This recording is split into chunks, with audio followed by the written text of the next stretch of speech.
What is up, gang? You know the drill. Rachel Marie Sports here for the Woodward Sports Network.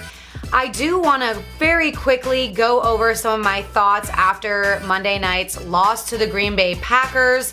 I know that we've been harping on the negatives all week, so honestly I'm going to avoid those because anybody with eyes could see what was going on, and I just feel like it's unnecessary to continue on about it. But I did want to point out some of the positives. The O-line play was fantastic once again, creating some nice holes for the run game, which in fact, I found out a nice little statistic. 18.6% of Detroit's run plays went for 10 plus yards, and that is only second to Minnesota in the league right now. So I don't want to jinx anything, but we have been waiting so long to build some sort of consistency with this run game, and I'm certainly hoping to see that continue throughout the rest of this season. Also have to shout out TJ Hawkinson. He is absolutely crushing it out there. His chemistry with Jared Goff is fantastic, and I'm looking forward to seeing more of his play throughout this year, hoping that he'll end up in another Pro Bowl. In other news surrounding our Detroit Lions this week, and this should come as no surprise, the national media is still hating on Dan Campbell for this specific little picture from another one of his press conferences. Yawn. That's pretty boring, but I felt like I should touch on it. Also, we are looking at Jamie Collins not in practice at all this week. The team has been very transparent in that they are seeking a trade for Collins. At this point, Aaron Glenn stated that he does believe that Jamie Collins is a talented player and he'll be in the league after Detroit. However, he said that it's time to take a look at some of our younger guys. And let's get excited, guys, because I think that means that we're going to see what we were all begging for on Monday night, and that's more of Derek Barnes out there. The Lions also signed cornerback Daryl Worley to the roster. Obviously, we are hurting at depth there, having lost Jeff Okudah and now Ifeatu Melifonwu to injury as well.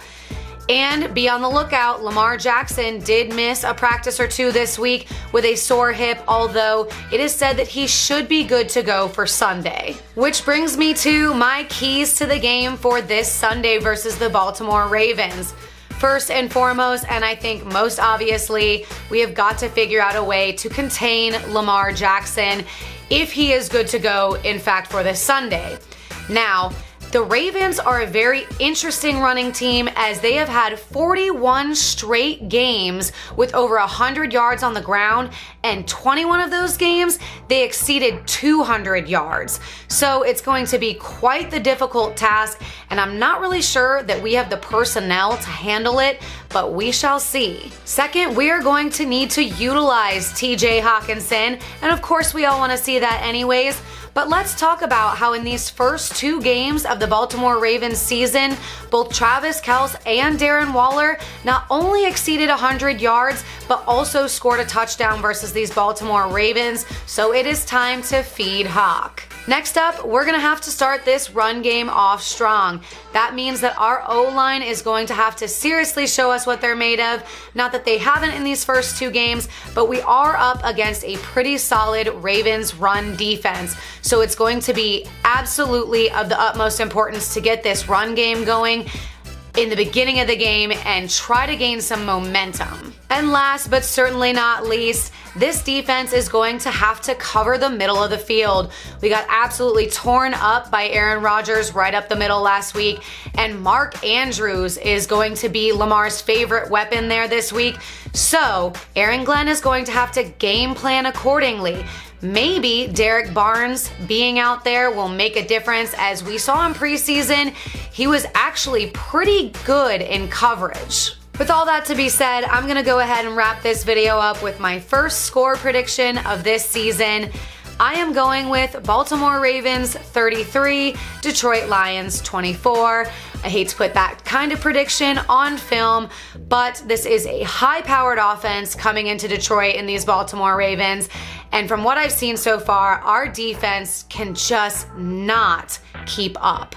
Now, the reason that I'm even keeping the score this close is because I have seen the injury reports from Baltimore. They do seem to have quite a few defensive players on that list. And do not get me wrong, The Lions do have a tendency to shock the world in week 3, so if that happens, please don't come hunting me down trying to show me a recording this video as your receipt. So let me know what you guys think. Drop your score predictions in the comments below this video. Make sure you like and subscribe, and definitely shout me out on Twitter. The tag there is @RachMarieSports. Of course, be sure to follow along with all of Woodward Sports Network social media's accounts so that you can stay up to date on all things Detroit sports and more. As always, one pride.